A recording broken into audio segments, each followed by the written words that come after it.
bem, pessoal? Estamos aqui com mais um programa É Possível com o Pastor Soares. Hoje, antes de apresentar o meu convidado, eu quero contar uma historinha. Vou contar uma historinha para você, Juninho. Que tinha dois coleguinhas brincando no gelo. No gelo.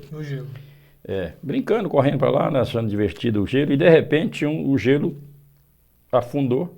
Um deles afundou. E o outro menino entrou em desespero e não tinha nenhuma ferramenta. E o gelo é na hora, né? Congela. E o amigo lá, ele olhou do lado, viu uma pedra pontiaguda. Ele pegou essa pedra, cara, e começou a esmurrar o gelo, esmurrando. E aí estava passando um camarada num trenó e viu aquilo lá e falou assim, vou buscar ajuda. E correu para buscar ajuda, né? E o menino batendo naquele gelo, ele conseguiu quebrar o gelo e tirou o amigo dele, salvou o amigo dele. Quando o camarada chegou com o trenó, com o corpo de bombeiro, e aí o corpo de bombeiro chegou e assumiu, reviveu o menino, graças a Deus, o menino morreu. Aí o cara do trenó perguntou pro corpo de bombeiro, como que esse menino conseguiu a quebrar esse gelo com esse pedacinho de pedra e salvar o amigo? A resposta do bombeiro, você não estava lá. Nossa. Porque ele era pessimista. Então o programa está começando hoje com historinha e nós vamos contar história. Hoje eu quero contar a história do meu amigo Juninho, toca aí. Esse é o Zenaildo Júnior. Mas para mim ele é o Juninho, desde pequenininho, conheço desde pequenininho, né? Só não carreguei no colo que você corria mais do que tudo, mas tudo bem. Mas hoje nós vamos com a história do Juninho. Juninho tem uma história muito interessante, né? Presença do Espírito Santo na vida dele, da família dele, conheço o pastor Zenaildo, Deus abençoa, a nossa irmã Rose, Deus abençoa, e Bidodinho, não briga não, hein, Bidodinho? Tá? Letícia. Ela vai brigar, mas não tem problema não. Juninho, vamos contar a sua historinha hoje. Sabemos que o programa a gente pensa que é longo, mas quando a gente começa a conversar é assim. Rapidinho. Como se dizer, vapt-vupt. Então nós vamos começar a sua história. Eu quero que você me conte a sua história quando você criança, no Parque João Batista, porque é lá que nós nos conhecemos. Conheci você, conheci o Robinho, conheci Letícia, que veio depois. E quando eu conheci vocês não tinha Letícia ainda, Letícia veio depois. Você vê que já tem um tempinho que a gente conhece. Né? É um cadinho só. Só um cadinho. Só um cadinho. Né? Pastor Zenaildo tem uma estima muito grande pelo pastor Zenaildo. E é a nossa irmã Rose que tem uma participação muito grande na conversão da minha esposa. Mas isso é história para depois, né? Vamos lá, Juninho. Criança. Conta para nós. Bom, meu pai é pastor, né? Desde criança a gente congregava no Parque João Batista. Meu pai começou no campo do Madureira, no Parque João Batista. Não me lembro muito de como que eu era. Eu me lembro de coisas importantes para mim. Sim. Tanto pro lado positivo quanto negativo. Eu me lembro de pessoas que foram importantes. Uma das pessoas que foram importantes para mim quando criança foi a Deusuíta. A tia Deusuíta, essa aí é citada direto. Sempre quando a gente vai realizar algum trabalho de criança, ela é mencionada na minha memória, na nossa conversa com meus pais, ela é mencionada. Porque ela é um exemplo pra gente. Inclusive pra minha irmã. A minha irmã pegou da minha mãe, com o exemplo dela que a minha mãe pegou da Deusuíta. E a Deusuíta, o que ela fazia? Ela acordava bem cedo, buscava as crianças na casa dela, levava pra igreja, pra escola dominical e depois devolvia ela às suas casas. Isso me pegou de uma forma que até hoje eu não consigo esquecer. Né? Quando criança eu era bem bagunceiro. Sim, eu sei disso. Eu não me lembro dessa travessura toda aí que vocês falam, né? Mas como muitas pessoas já mencionaram, eu era meio travesso. Mas, que nem eu falei, eu me lembro de coisas importantes. Não era travesso, você... Era criança. Era criança e tinha muita energia mesmo. Você corria o tempo todo. Eu achava mal barato você correndo dentro da igreja, para lá e para cá. Entendeu? Mas na sua infância, seus estudos, você começou estudando aonde? No Elcio? Lá no... Ixi, eu esqueci o nome da escola, mas é aquela lá próximo da Sem Senhor de Elizabeth. É, lá. Oswaldo Elsen. Esse aí. Ali você estudou o quê? Foi Primeiro, segundo, terceiro?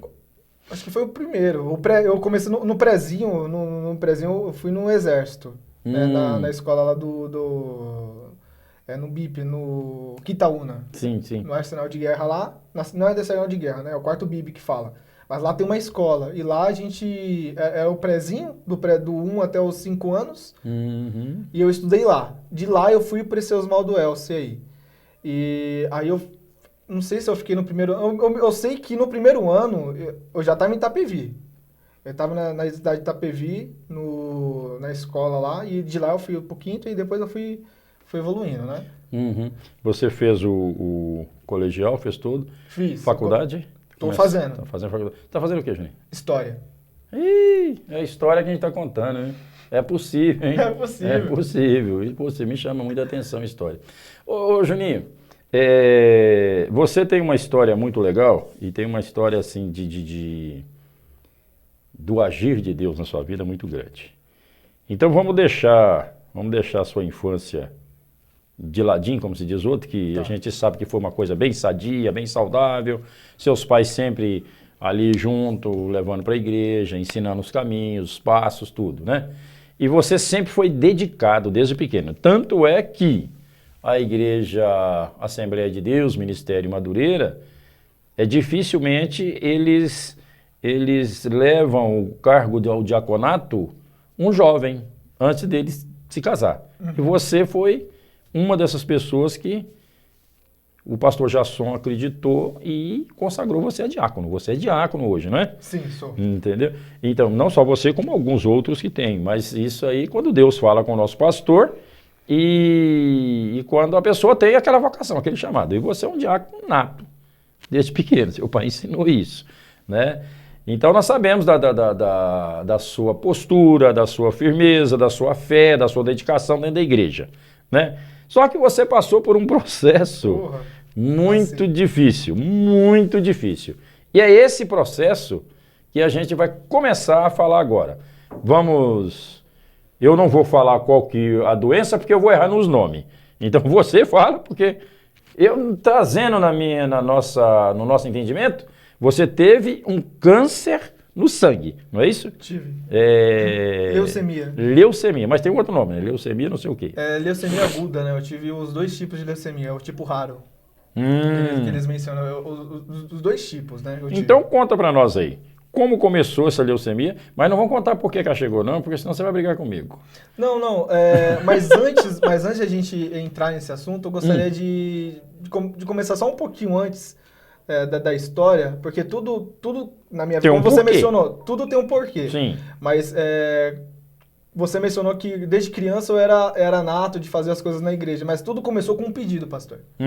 Então vamos lá. Eu falei para o senhor, eu não me lembro das igrejas, eu me lembro de tudo, eu me lembro do Gustavo Correia e do Vila dos Passos, e de lá adiante eu me lembro de tudo. Anterior, só de partes, coisas importantes que são negativas e positivas. Tudo começou com um pedido no Vila dos Pássaros. Eu era criança e eu olhava o meu pai, ele acordava 5 horas da manhã, ele ia para o trabalho, saía de lá 16h45, voltava lá de São Paulo, voltava para Itapevi, simplesmente chegava na sua cama, trocava-se de roupa, tomava-se um café e ia direto para a igreja. Isso todos os dias. Isso todos os dias. E a gente, quando criança, a gente observa esse tipo de coisa. Eu não queria ir. Depois da escola, o que eu iria fazer? Eu queria ficar em casa. Queria ficar assistindo televisão. E ele deu esse exemplo pra gente. Eu observando isso dele, desde criança, muitas pessoas falavam pro meu pai, essa criança vai começar cedo na obra, E eu comecei de fato. Eu comecei de fato cedo, né? Eu costumava pegar oferta na igreja, lá com o irmão junto, contando os dinheiros lá, para dar... Eu gostava de fazer isso. Isso era natural meu. Sim. Mas tudo começou com um pedido. Eu estava no Vila dos Pássaros, a gente estava com uma campanha lá de batismo com o Espírito Santo, e o pastor Jasson, quando eu tinha 13 anos de idade. A gente estava numa reunião, eu sempre Para onde eu ia com meu pai. Onde meu pai ia, eu tava com ele lá, observando ele, eu tava com ele. E a gente estava numa reunião de obreiros, era uma noite, e o telefone do meu pai toca. O telefone do meu pai toca e eu vou, né? Ele na reunião não pode se levantar, fui lá, peguei o telefone. Do nada o pastor olhou para mim assim e falou: Ei, você? Olhou para mim, você. O pastor Jasson. Jasson, na reunião lá. Você é batizado com o Espírito Santo? Eu nem sabia, nem entendia direito o que era isso. E não, meu pai, não sei, não é não, e etc. E desde aí eu comecei a ter o desejo, a gente começou uma campanha lá. Meu pai era sempre o último a sair da igreja. Então, quando eu estava no meu carro, eu estava observando e eu fiz um pedido a Deus. Hoje eu olho para esse pedido e falo assim, por que você foi pedir isso, cara? Juninho, agora é o seguinte. A gente vai para um pequeno comercial, falei com você que é rápido, e volta. Esse pedido dele foi o que levou à experiência que ele tem com Deus hoje. É possível. Vamos ali rapidinho, já voltamos falando bonito. Opa!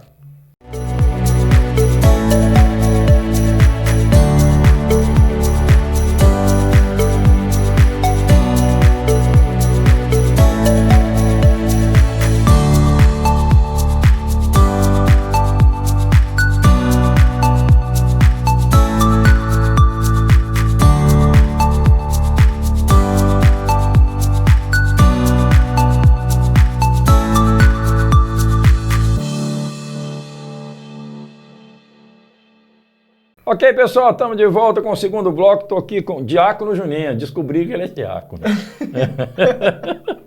É desse jeito. Gente, eu quero agradecer aqui a Ímpeto. Rafael, beijo para você, meu irmão. Tamo junto. E olha, a estrutura que foi nos apresentada aqui da Ímpeto é coisa fantástica. Deus abençoe, filhão. Dê um abraço para você e todo mundo aí. Pessoal que faz parte do quadro da Ímpeto, tá bom? Vamos lá. Juninho fez um pedido para Jesus. Quando criança. 13 aninhos. É 13 possível, aninhos, viu? 13 aninhos. Mas vê o que você pede, porque Jesus é bom. Vamos lá, Juninho. Eu estava no carro e eu estava observando ali e eu fiz um pedido a Deus. Falei, Senhor, eu quero ser que nem meu pai. Criança, né? Do jeito se eu ser um pouquinho do que ele é, eu já vou ser um grande homem, já vou ser bom já. Eu quero ser pastor que nem meu pai. Fiz esse pedido a Deus. Uhum. E até então, né, eu fiz um pedido, foi sincero, eu me lembro como se fosse toda a minha trajetória, eu olho para trás e eu vejo que tudo começou com isso. Uhum. Porque foi muito sincero da minha parte. Quando eu não sabia muito como funcionava a igreja, eu gostava daquilo, eu gostava de estar na igreja, praticamente era a minha vida, né? E aí eu fiz esse pedido a Deus. Uma semana depois, pastor, quem chama meu pai? A missionária Terezinha, não, que veio aqui semana passada, a filha dela, que tá lá em Santa Catarina. A Fátima. Fátima. Missionária Fátima. Ô, missionária Fátima, olha. Ô, Fátima, você vai brigar com o Juninho, pode brigar. Pode brigar, sei. Eu tô nervoso. A Fátima, ela fala com meu pai e ela me chama pra ministrar numa igreja. Eu não sabia ministrar, eu não sabia de nada. Sabia, assim, que eu escutava as coisas, mas não como era, assim, como nunca ministrei nada. Meu primeiro sermão que fez o meu pai. Foi ele que fez, ele falou assim, ó, é isso, tá aqui, aí você vai desenvolver isso daí. Ele falou, ó, aconteceu isso, aí eu fui contando, e ela me chamou para ministrar no culto de jovens, não sei se era jovem, acho que era adolescente, no culto de domingo. E a igreja estava lotada. Foi a primeira pregação com uma igreja lotada, e eu não sabia como que ia funcionar. E ela falou assim, ó, ela me chamou, corajosa. Hoje eu vejo e falei assim, corajosa isso daí. Chama um garoto que não tem experiência com isso e ela falou assim, ó, Deus tem uma grande obra na sua vida e eu quero que comece por mim aqui.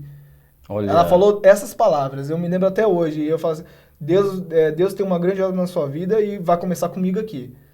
E eu aceitei, né, preparei o sermão, eu nem sabia como que era um esboço. O que que eu fiz? Eu escrevia cada palavra que eu ia falando, a saúde a todos com a paz do Senhor. Escrevendo no papel e eu mostrei meu pai. O pai, isso daqui, ele, você vai escrever? Não é assim que funciona. Não, aí ele foi me mostrando, me mostrou ali, eu tive que aprender de forma rápida, porque era na próxima semana. E eu fui, a gente sempre aprendeu que a gente não deve negar oportunidades. Sim. Então eu fui lá. Tudo que eu tinha preparado, eu fiquei o dia todo meditando aquela palavra. Tudo que eu tinha que falar, o culto foi... É engraçado, quando você vai ministrar, o culto parece que é... Rápido. Do nada já tá na sua vez de falar e você... E quando você começa a falar, demora. E quando você começa, demora. E quando a gente começa a falar, demora. Hoje, nesse dia, como era a minha primeira vez, ela me deu a oportunidade e eu falei tudo em 5 minutos. Quando eu terminei de falar, faltava mais 25 minutos para você concluir. Terminar o esboço. Para concluir. Para entregar o microfone. Faltava 25 minutos ainda. Aí foi na hora lá e eu comecei a falar coisas diferentes dos personagens que eu estava citando na Bíblia. Sim. Comecei a falar coisas diferentes que foi do nada. E parece que depois do Jason foi um estralo. Foi um estralo na minha vida e comecei a me dedicar a isso. Foi algo natural, eu não fiquei... Foi natural, foi algo como se... Sabe, é natural, não tem como eu explicar. Foi natural. E dali adiante, eu comecei a entender mais a Bíblia, comecei a fazer as coisas. As maiores experiências que eu tive foi na escola. As maiores experiências que eu tive porque foi na onde eu comecei, não ia para outro lugar, senão a escola ou a igreja. Então, era na escola. Eu me lembro que na escola um menino trouxe uma Bíblia e a gente estava conversando, ele, traz essa Bíblia, vamos pro intervalo? Vamos no intervalo com essa Bíblia? E desse intervalo veio outro menino, outros rapazes, né? E a gente formou um evangelismo na escola. Nossa, que legal. Eu acho que lotou a diretoria separou uma sala pra gente, encheu de aluno lá. Só que aí a diretoria de ensino descobriu que a gente estava fazendo isso e não podia.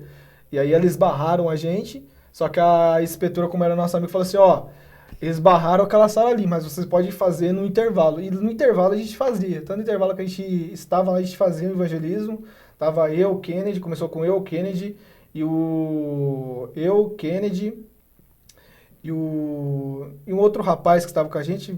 O nervosismo vem agora e a gente acaba esquecendo de nomes. Mas esses 3 rapazes que são crentes começaram esse evangelismo e a gente foi seguindo com ele, né? Foi até o 3º ano, se eu não me engano, depois que a gente se formou. E teve outras vezes também que como comecei a estudar a Bíblia, eu comecei a ficar chato com algumas coisas. Quando alguma pessoa falava alguma coisa que estava errado, eu ficava bravo com aquilo e repreendia. Não, calma aí, não está escrito isso. Está escrito isso, isso, isso, isso. Isso foi sempre na escola. A sala inteira, imagine, pastor. A sala inteira, o moço estava falando, um garoto, um jovem, estava falando bobagem de oração e eu fiquei enfurecido com aquilo. Eu falei, o que você está falando? E aí eles estavam me zoando porque eu tinha tirado uma foto com meu pai. Eu estava na igreja, estava como cooperador na igreja. E eu postei ela na minha rede social e ficou numa foto de perfil. E eles começaram a me zoar, filho de pastor, tal, aquele negócio todo de sempre. E eu só sei que ele falou alguma coisa de oração e eu repreendi ele. De uma hora para outra, a sala toda estava contra mim. Você olhava para frente, as pessoas estavam falando de mim. Você olhava para trás, as pessoas estavam falando do lado. Só a professora que não estava, né? Porque ela estava lá escrevendo na lousa e as mãos tremendo e eu mantive a minha posição. Eu falei assim, não é assim que funciona. Aí eu falei assim, se você é crente, então ora por mim. Eu falei assim, oro, ajoelhei que eu oro para você, eu oro. Eu vou ter que ajoelhar Deus agora. Eu falei, não, é um modo de humilhação a Deus. É um modo de você se humilhar a Deus e Deus vai conceder. E a sala inteira falando de mim e os agentes 007, os crentes 007 não me defenderam. Não me defenderam. Tava só eu ali naquela situação, as minhas mãos tremendo e eu mantive a minha postura e falei assim, não, é isso. Do nada, pastor, não sei como que aconteceu, eu sei que a gente estava rodeado, fizeram uma roda de jovens e eles começaram a fazer perguntas, se você é crente, então cite algo da Bíblia. Ela falou assim, se você é crente, você não precisa da Bíblia, né? E eu lembrei do salmista. Guardei a tua palavra no meu coração para mim não pecar contra ti. Eu guardei coração, na Bíblia é mente. Eu guardei as coisas de Deus na mente. Então eu falei, não, tá escrito isso, isso, isso. Romanos, capítulo 8, versículo 1. Nenhuma condenação há para a questão em Cristo Jesus, que não anda segundo a carne, mas segundo o Espírito. E eu comecei a explicar aquilo para eles. Só sei que um rapaz ficou prestando atenção e ficou, mas é isso daqui? Então isso quer dizer isso? E aquele hoje é crente. Ele é crente hoje. Olha que legal. Então Deus, ele prova a gente de algumas coisas, e isso só foi acrescentando. Na história do meu pai, um irmão chegou nele e falou assim, estava ministrando, e meu pai estava muito confuso entre si, dentro dele, e falou assim, vai haver uma mudança na sua vida. Meu pai falou assim, vai haver uma mudança na minha vida, né? Que é aquele negócio. O moço voltou e falou assim, é ministerial. Deus trouxe a gente para o Belém. Primeiro a gente foi para o Perus, né? Aí a gente ficou um mês, mais ou menos, só para ver como conhecer o lugar. A gente se adequou ao Belém, que era parecido com o campo de Carapicuíba, semelhante ao Passo de Assom. E lá, aí começou a minha questão ministerial. Foi ali. Dali a gente tem uma escola dominical e quem me recebeu ali foi a Elisângela, que minha amiga, abraço Elisângela, ela provavelmente vai estar me assistindo aqui. Quem me abraçou lá nessa igreja do Belém foi ela. Como ela me abraçou de um jeito que eu e ela ali que fazíamos as coisas com o adolescente. Começamos com o adolescente. Olha que legal. Juninho, a gente vai para o terceiro bloco. Opa. Mais um intervalo. Gente, quando nós voltar agora no próximo bloco, que é o terceiro e último bloco, o Juninho vai contar de maneira resumida, porque não dá para contar tudo. O que ele passou, né, com essa doença na qual ele foi acometido e o que Deus fez na vida dele. Tá bom? A gente vai ali rapidinho tomar uma aguinha. É possível. E já voltamos falando bonito.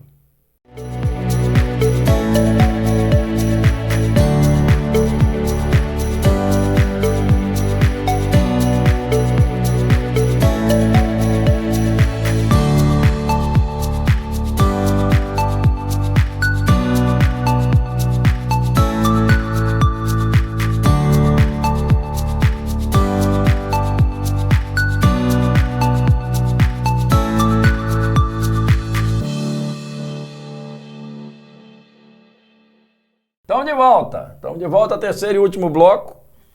Estamos aqui com o Diácono Juninho, Zenaildo Júnior. Júnior, eu quero que você conta como começou o tratamento que você fez e Deus trabalhando. Eu vi umas fotos outro dia com o pessoal no hospital. Achei mó legal. Né? Então você foi acometido de uma doença e eu quero que você conta para nós agora como começou isso e o tratamento de Deus que pôs a mão, né? Sim, com certeza. É possível. Ouçam bem, terceiro e último bloco aqui com o Juninho. Vamos lá. Foi no final, fui chamado para ministrar no Chácara Moraes, onde a Fátima, onde foi minha primeira vez. Mas aí já não era a primeira vez, aí já estava... Não, aí já foi praticamente, foi minha penúltima agora, né? Ah, sim. Foi no último dia que eu tava andando na rua, né? Tava bem? Que eu tava bem. Você achava que tava bem? Você achava que tava bem? Mais ou menos. Antes disso eu tava meio mal. Eu comecei com uma infecção urinária e fui no médico e o médico ele falou assim, você vai ter que ir no hospital lá. Só que antes disso, né? Eu fui e ministrei no Chácara Moraes. Eu falei que para Deus tem que ser o melhor. Ministrei para a igreja. E, bom, no dia seguinte eu fui pro hospital e ela falou que eu tinha que fazer, tive que ir pro hospital, eles fizeram uma bateria de exames em mim lá. No primeiro momento, no primeiro resultado, não deram nada no exame. Foi minha mãe que chegou a falar assim, não, olha a situação do menino, olha como que ele tá, não deve estar normal com ele, não. Vamos fazer novamente. Fizeram e descobriram que eu tava com anemia profunda. Anemia profunda. Começou com anemia profunda, né? Sim. E se eu como bem, se eu nunca deixo de comer nem nada, né? E aquela pergunta, mas eu tava todo dia na igreja, isso direto. E aí aconteceu com anemia profunda, né? Me internaram no hospital, tava no Cruzeiro lá em Osasco. Cruzeiro do Sul. Cruzeiro do Sul mesmo, né? Sim. Eu tava confundindo com a universidade. É Cruzeiro do Sul mesmo, né? Me internaram lá e lá eu fiquei na UTI. Na UTI foi horrível. Foi horrível. Não foi- Mas não até foi então agradável. ainda não tinha chegado a um diagnóstico não tinha do nada- que era. Não, nem sabia, nem imaginava o que era. Nem sabia. Me furaram, fizeram todo o exame lá e até então fizeram. Até que fizeram um exame 2 vezes, porque a primeiro médico ele não conseguiu coletar tudo, é aquele da medula, que é um negócio desse uma agulhinha tamanho. pequenininha. Bem pequenininha, né? Sim, você tem que ficar Na sua no coluna braço, lá, pra retirar. E no primeiro exame, o médico tirou e meu pai tava lá comigo, né? Foi depois que o médico tava lá pra coletar. Não, foi pela segunda vez. Meu pai tava lá comigo e ele falou assim: será que tem isso aqui? Tem alguma possibilidade de ser leucemia? Meu pai perguntou pro médico. O médico falou assim: eu acho que não. Eu acho que não. Acho que não, né? Esse caso, eu acho que não sei, mas tem que ver o resultado da biópsia aqui, a gente vai ver e tal, a gente vai ter um resultado certinho. Depois que o médico falou isso, meu pai falou assim pra mim assim: Júnior, se não é leucemia, tá tranquilo. Falou assim pra mim: se não é leucemia, tá tranquilo. Meu, vai vindo, a gente vai enfrentar numa boa. Não é leucemia, tá tranquilo. Os dias eu melhorei um pouquinho, fui pro quarto. No quarto lá, gostei, né? Porque não era UTI, não tava todo mundo me picando lá e nem nada. O médico entrou na sala. O médico que queria me acompanhar, que queria me acompanhar, mas por Deus de ser outra médica, né? E ela falou assim: você quer que eu seja sincero ou você quer que eu não fale nada pra você? Eu falei: não, quero que seja sincero. Meus pais estavam na sala quando ele me deu a notícia. Ele falou assim: ó, você tem câncer. Uau. Você tem câncer, você tem leucemia. Com quantos anos, Júnior? Eu tava com 17. 17 aninhos. 17 para 18 anos, né? E você tem câncer. E eu recebi aquela notícia, né? Eu fiquei normal, pastor. Fiquei normal. Tudo por causa desses processos, desses processos que eu passei anteriormente, né? Tudo que Deus foi me capacitando, foi me construindo, foi me levantando para chegar onde eu cheguei, né?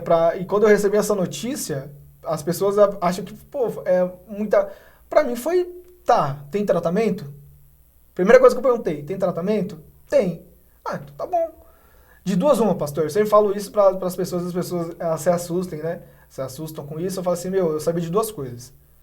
Primeira, se eu morresse, eu ia pro céu. Tinha certeza da minha salvação. Tenho certeza, né? E se ele me curar, seria para honra e glória no nome dele. E o nome dele seria glorificado. Glória a Deus. Sabia dessas 2 coisas. Meus pais, quando receberam a notícia, ficaram se segurando, né? Depois eu fiquei sabendo que eles choraram. Foi normal, né? Normal. Eles queriam me transmitir segurança, né? Sim, sim. E, eu segui no restante do dia eu segui com a minha vida normal. Fiquei assistindo. Normal não, né? Fiquei deitado lá assistindo televisão. Tinha um companheiro tinha um colega de quarto, né? Fiquei conversando com ele e tal. Pra mim, o problema dele era pior do que o meu. Ele tava pior do que eu, mas a situação dele era bem tava pior. diferente, né? E eu fui seguindo. Aí, até que chegou o dia de eles me levarem para o hospital que realmente iam começar o tratamento. Não era com aquele médico, era para mim ter ido com ele, que a princípio era o melhor hospital, segundo a informação que foi passada pra gente, só que não era. Eu fui para um hospital que era número 1 de leucemia, né, pelo convênio do meu pai, que demorou para ser aprovado, e eles aprovaram e eu fui. Fui pro Beneficência Portuguesa. Você começou um tratamento sem antes a possibilidade de você ter que fazer um transplante. Era um tratamento normal que ia fazer. Isso. Não tinha o pensamento de transplantar nem nada. Não, primeiro eles teriam que... A minha medula teve que ir para os Estados Unidos. Sim. Eu tive que fazer de novo aquele exame, para comprovar se realmente não era algum engano. E nesse exame aí, eles tiveram que mandar lá e eles descobriram que eu tinha o tipo raro. Eu tive os 2 tipos de leucemia. Aí o tratamento único que tinha era o transplante. A princípio, leucemia, como que funciona? Você toma quimioterapia, sim, né? E, dependendo da leucemia que você tiver, e você vai aguentando, né? Aí, os médicos que vão olhar e vão avaliar. A princípio, com a quimioterapia, né, a medula voltou, que eles chamam, beleza. Aí 5 anos, vamos ver se não tem nenhuma HD, 5 anos passou, curado. Caso contrário, Caso contrário, não, aí, se tiver recaída, aí eles vão avaliar novamente, né, se no caso vai ter que fazer um transplante. Mas a princípio, o meu caso precisaria. já de cara, no início, Já quando de receber... cara, a médica falou assim, ó, o seu caso é um caso especial, vai ter que ir direto pro transplante. E como que vocês trabalharam esse lado para fazer esse transplante? É qualquer pessoa ou tinha que fazer... Não, tinha que ser alguém que era compatível com a medula. Ah, A princípio, eles olharam, a mãe não poderia, ela tem a mesma medula, mas como ela teve outros filhos, né, sim. não poderia dar certo, né? Tem um termo técnico que eles falam, e tem o pai e tem os irmãos, né? Eles preferiram pegar o do meu pai. Eles preferiram pegar o do meu pai. Eles me cadastraram lá na medula óssea, acharam uma outra pessoa, só que a princípio eles preferiram mais o meu pai, que era mais seguro, e etc. E aí... Pastor Zenael deu a vida 2 vezes, hein? Deu. 2 vezes. Deu. Falou que quando ele tirou o negócio, falou que saiu uma virtude dele. Os poderes dele. Saiu uma parte do poder dele. E o tratamento começou aí? Aí começou a correria para o transplante. Isso, eu tive a quimioterapia. A primeira quimioterapia ele chama de Garal, foi a mais forte. Foi aí que quase morri. Carequinha. Caiu o cabelo, quase morri. Teve pancreatite, teve um monte de coisas, tive quase realmente, minha pressão caiu. Até que a minha mãe minha mãe não contava nada pra ninguém, né? Não contava nada pra ninguém, ela foi num círculo de oração, e no círculo de oração ela não falou nada. Chegou lá e a irmã que tava pregando falou assim, ó, você aí, tá repreendendo o espírito de morte. Tá lá no hospital, um parente seu que tá no hospital, tá repreendendo o espírito de morte, hoje não vai morrer, Deus tá lá e tá repreendendo. Olha. E eu tava todo mal, não conseguia abrir uma pasta de dente, pastor. Não conseguia levantar a escova de dente, eu tava muito mal. E daquilo quando a minha mãe contou, eu fui melhorando. Eu tava com pneumonia, pancreatite, infecção no sangue. Meu Deus. Tudo respirando por aparelhos. Aí Deus falou, não vai. Não é minha hora. Segura aí, é possível. Calma aí. E aí eu fui melhorando. A cada semana eu fui melhorando. Eles tirou a questão do respirador, não precisei mais respirar por conta própria. A questão era a questão da pressão, que eles tinham um medicamento que controlava a pressão, aumentava, né? Deixava ela estabilizada. Era tirar aquilo, né?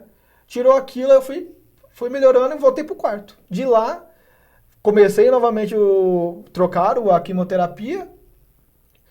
E, aí... Fiquei 3 meses e 15 dias internado no ano de 2019. Dor, né? Muita dor. Senti dor. Bastante dor. Senti dor. É muito ruim, muito ruim. Dor, fraqueza, tudo. indisposição. Sim.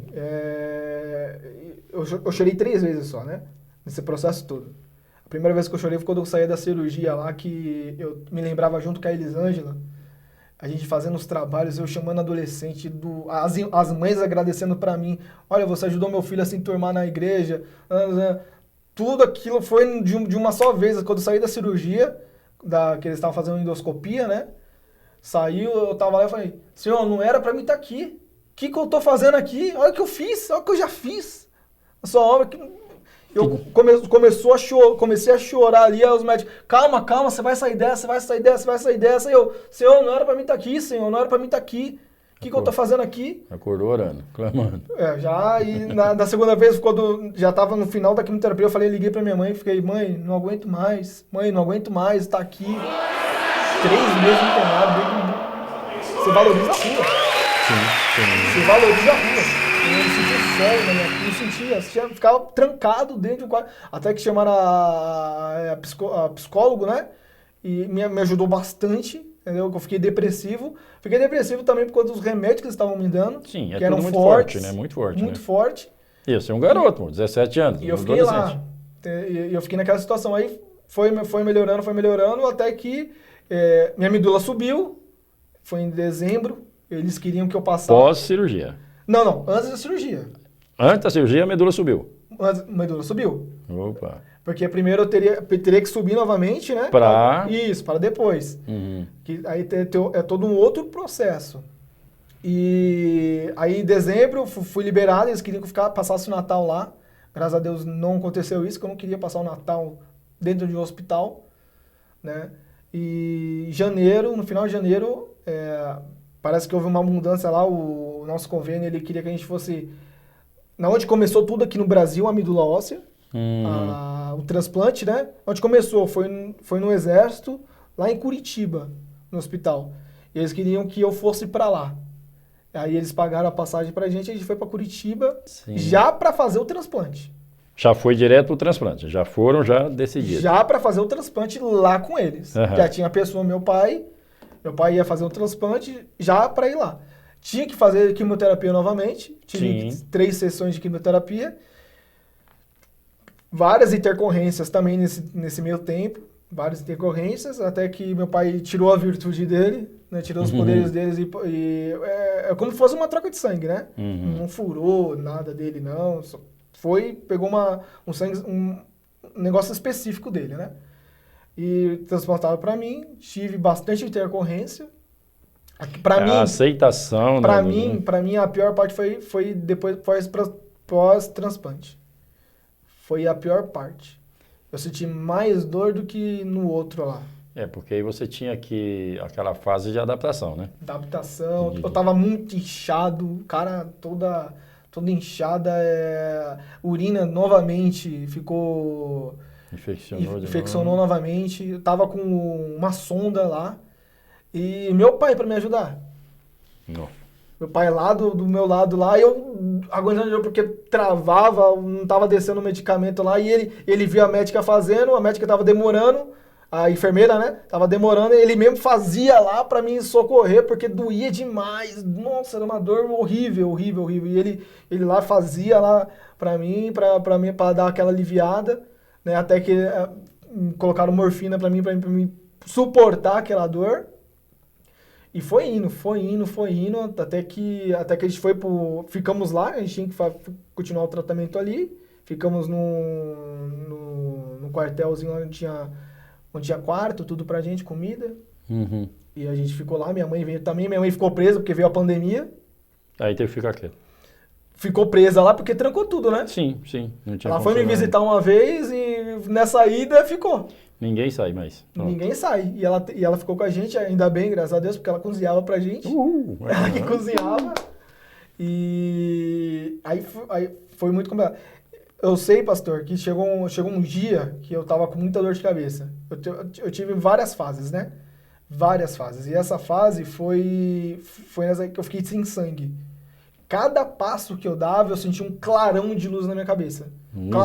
Foi uma luz assim que eu sentia que eu ia desmaiar, eu ia morrer. Aí até que meu pai me levou pro hospital e lá eles viram que tava faltando sangue e fizeram a transfusão.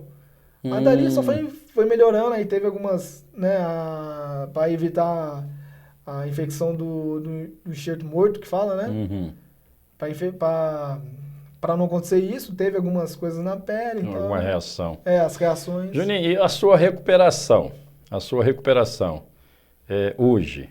Porque hoje eu sei que você... Claro que sua família foi a primeira a saber, né? Mas logo em seguida, você me mandou uma mensagem falando, pastor, tô de alta. Tô de alta, pastor. Tô de alta. Foi tudo concretizado. O que você sentiu nesse momento quando você recebeu a alta do médico? Pumba, acabou, não tem mais nada. Fui curado, é possível. 100%. Entendeu? 100% curado. 100%. Juninho, isso aconteceu com você tinha 17 anos de idade, hoje você tem 20. Tenho 20 anos. Então, quer dizer, há 3 anos atrás você estava num leito de morte. Tá. Né? Hoje você está nas nuvens, né? Hoje você está nas nuvens, né? Então, como se diz, o programa acabou, já deu tempo, mas eu quero que você só me fale a sensação que você sentiu quando você recebeu a notícia de que foi Deus. Deus me curou.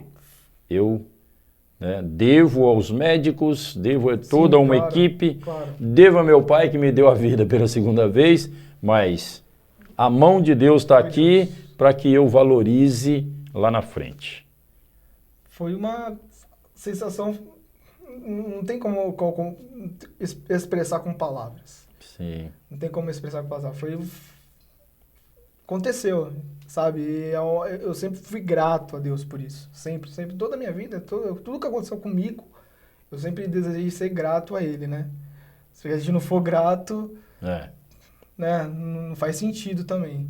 E depois dessa cura também, a gente sente uma certa responsabilidade de transmitir isso, né? Sim. Que Deus cura.